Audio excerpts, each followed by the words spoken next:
Hi, everybody. Welcome back to Bible in a Year. My name is Natalie, and today we are on day 267. Welcome to the channel. I am so happy that you're here today. We are going to be reading out of 1 Kings chapter 5, Ezekiel chapter 22, Mark chapter 15, but only verses 1 through 24 today. And then we're going to close out the day with Psalm 135, verses 13 through 21. So let's hop into 1 Kings chapter 5, see what is going on today.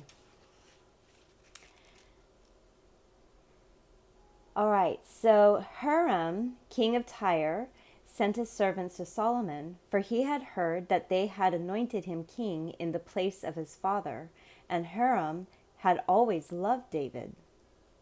Solomon sent to Hiram, saying, "You know that David my father could not build a house for the name of Yahweh his God, because of the wars which were around him on every side, until Yahweh put his enemies under the soles of his feet.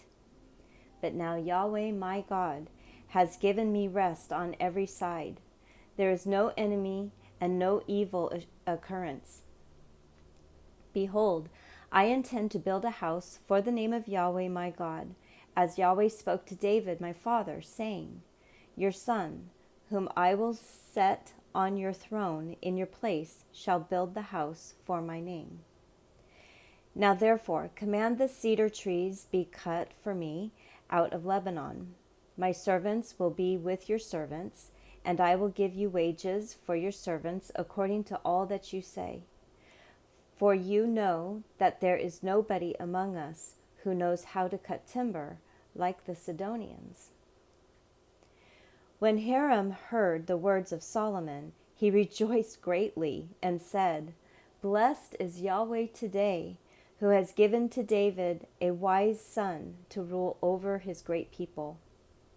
Hiram sent to Solomon, saying, "I have heard the message which you have sent to me.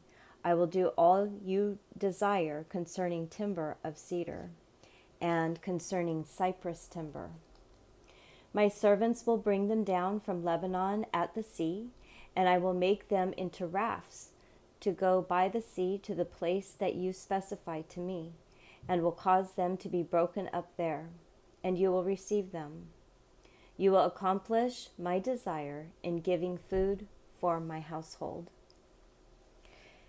So Hiram gave Solomon cedar timber and cypress timber according to all his desire. Solomon gave Hiram 20,000 cores of wheat for food to his household, and 20 cores of pure oil.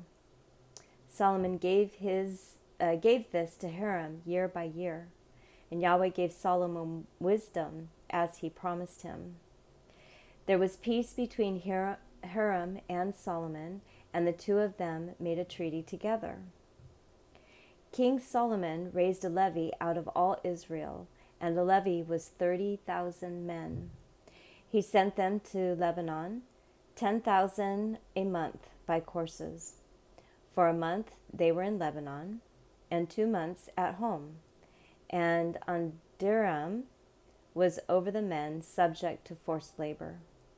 Solomon had 70,000 who bore burdens, and 80,000 who were stone cutters in the mountains, besides Solomon's chief officers who were over the work.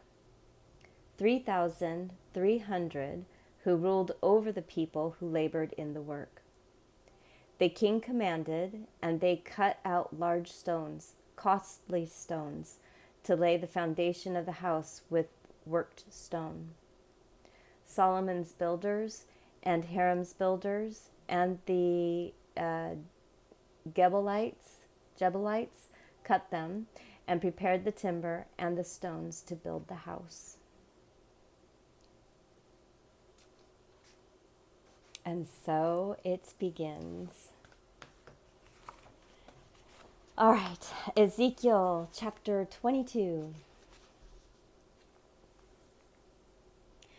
Moreover, Yahweh's word came to me, saying, "You, son of man, will you judge?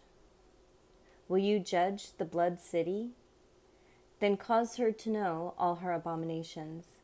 You shall say, the Lord Yahweh says, a city that sheds blood within herself, that her time may come, and that makes idols against herself to defile her. You have become guilty in your blood that you have shed, and are defiled in your idols which you have made. You have caused your days to draw near, and have come to the end of your years. Therefore, I have made you a reproach to the nations, and a mocking to all the countries. Those who are near, and those who are far from you will mock you, you infamous one, full of tumult. Behold, the princes of Israel, everyone according to his power, have been in you to shed blood. In you they have treated father and mother with contempt. Among you they have oppressed the foreigner. In you they have wronged the fatherless and the widow. You have despised my holy things, and have profaned my Sabbaths. Slanderous men have been in you to shed blood. In you they have eaten on the mountain. They have committed lewdness among you. In you they have uncovered their father's nakedness. In you they have humbled her who was unclean in her impurity. One has committed abomination with his neighbor's wife, and another has lewdly defiled his daughter-in-law. Another in you has humbled his sister, his father's daughter. In you they have taken bribes to shed blood. You have taken interest and increase, and you have greedily gained of your neighbors by oppression, and have forgotten me, says the Lord Yahweh. Behold, therefore I have struck my hand at your dishonest gain which you have made, and at the blood which has been shed within you. Can your heart endure, or can your hands be strong in the days that I will deal with you? I, Yahweh, have spoken it, and will do it. I will scatter you among the nations, and disperse you through the countries. I will purge your filthiness out of you. You will be profaned in yourself in the sight of the nations, and you will know that I am Yahweh. Yahweh's word came to me, saying, Son of man, the house of Israel has become dross to me. All of them are bronze, tin, iron, and lead in the middle of the furnace. They are the dross of silver. Therefore the Lord Yahweh says, because you all have become dross, therefore, behold, I will gather you into the middle of Jerusalem. As they gather silver, bronze, iron, lead, and tin into the middle of the furnace to blow the fire on it, to melt it, so I will gather you in my anger and in my wrath, and I will lay you there and melt you. Yes, I will gather you and blow on you with the fire of my wrath, and you will be melted in the middle of it. As silver is melted in the middle of the furnace, so you will be melted in the middle of it. And you will know that I, Yahweh, have poured out my wrath on you. Yahweh's word came to me, saying, Son of man, tell her, you are a land that is not cleansed nor rained on in the day of indignation. There is a conspiracy of her prophets within it, like a roaring lion ravening the prey. They have devoured souls. They take treasure and precious things.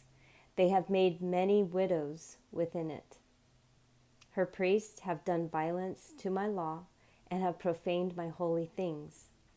They have made no distinction between the holy and the common, neither have they caused men to discern between the unclean and the clean, and have hidden their eyes from my Sabbaths. So I am profaned among them. Her princes within it are like wolves ravening the prey, to shed blood and to destroy souls, that they may get dishonest gain. Her prophets have plastered for them with whitewash, seeing false visions and divining lies to them, saying, the Lord Yahweh says, when Yahweh has not spoken. The people of the land have used oppression and exercised robbery. Yes, they have troubled the poor and needy and have oppressed the foreigner wrongfully. I sought for a man among them who would build up the wall and stand in the gap before me for the land, that I would not destroy it, but I found no one. Therefore I have poured out my indignation on them. I have consumed them with the fire of my wrath. I have brought their own way on their heads, says the Lord Yahweh.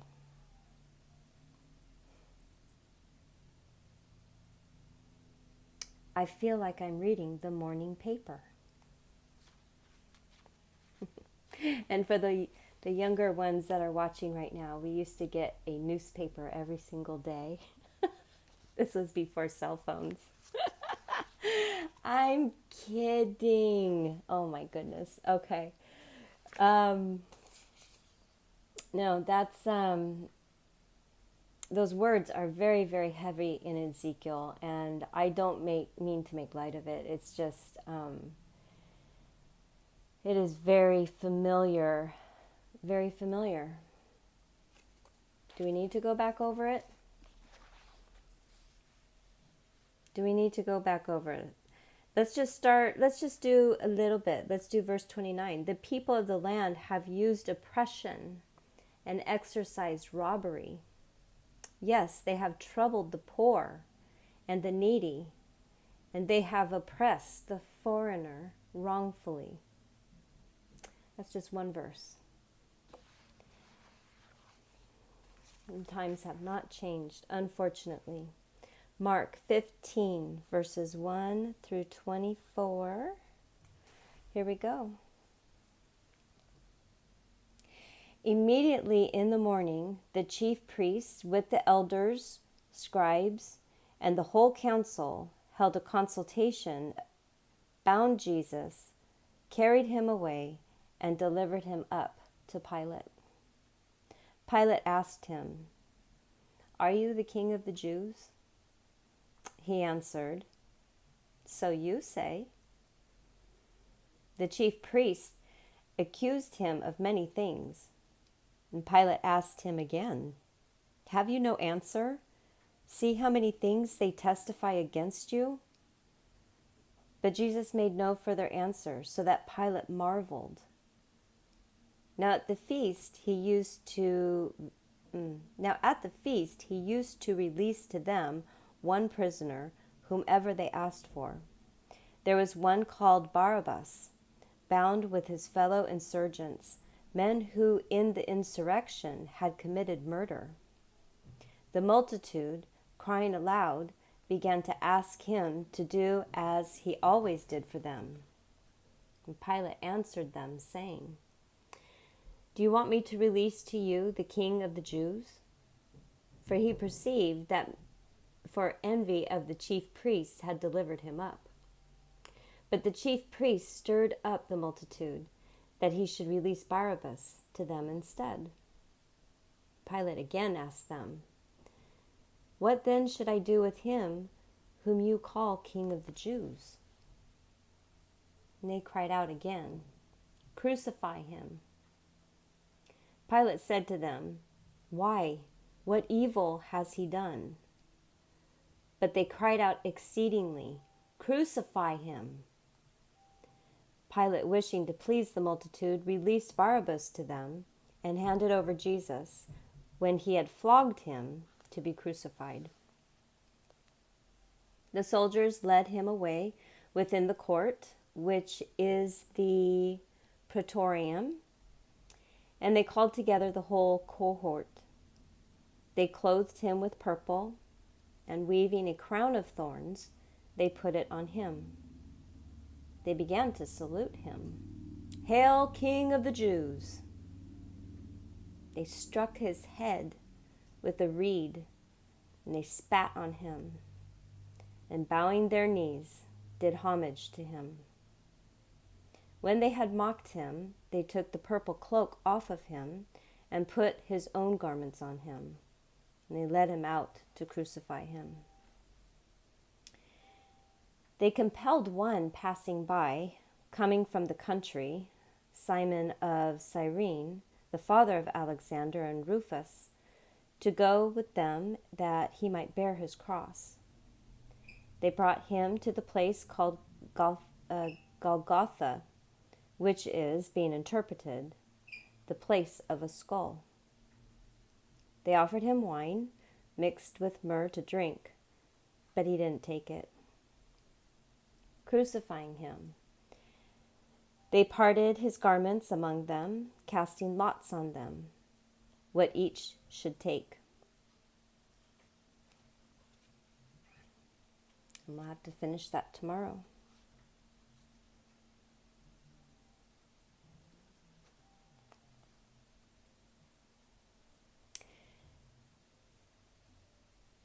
It's just an amazing scene.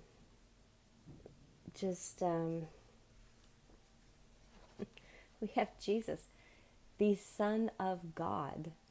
We have the Son of God, Yahweh, God.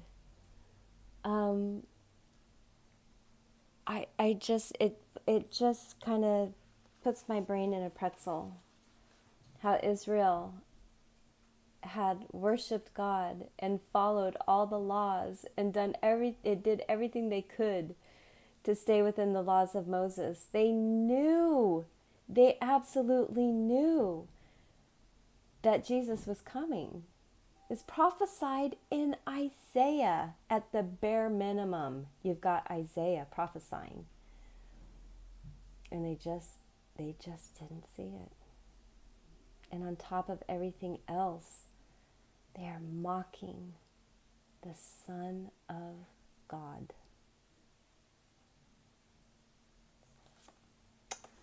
That is pretty remarkable. All right, Psalm chapter 135, verses 13 through 21.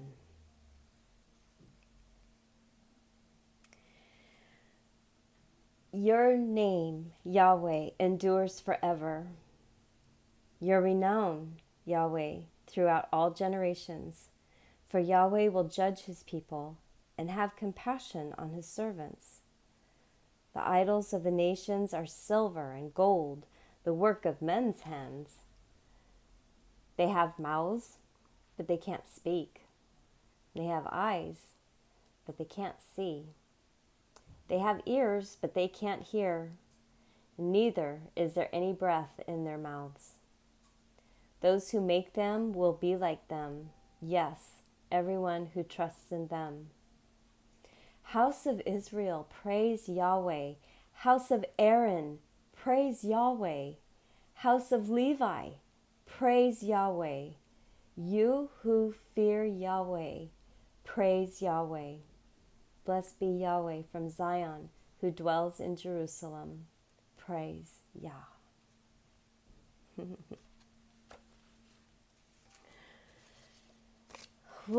This felt like a heavy day, folks. But I am so happy that you stopped by. I hope these words touched you and caused you to really think about what it means to have a brand new covenant through Jesus Christ. To really think about what it means, what he went through, what the Son of God went through for you, for me, for your loved ones, and for the ones that you don't love. It's so powerful. So come on back for tomorrow, and we'll finish that portion up. It'll be day 268. Have a fantastic day, and I will see you tomorrow. Bye.